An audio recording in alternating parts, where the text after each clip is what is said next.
আসসালামু আলাইকুম ওয়া রাহমাতুল্লাহি ওয়া বারাকাতুহু। আজকে আমি আপনাদেরকে নামাজ সম্বন্ধে সামান্য কিছু কথা আপনাদেরকে শোনাবো। কোরআন এবং হাদিসের মধ্যে বহুবার নামাজের গুরুত্ব সম্বন্ধে এসেছে। সেই জন্য করে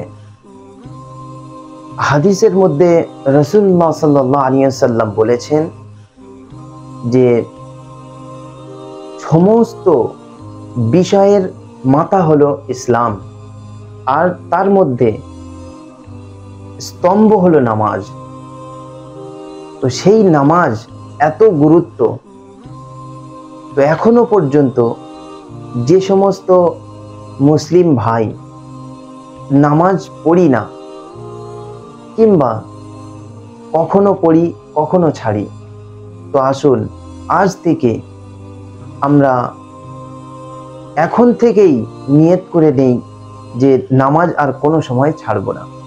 হাদিসের মধ্যে এসেছে যে কিয়ামতের দিনে সব থেকে প্রথমে যে জিনিসটার হিসাব নেওয়া হবে সেটা হলো নামাজ।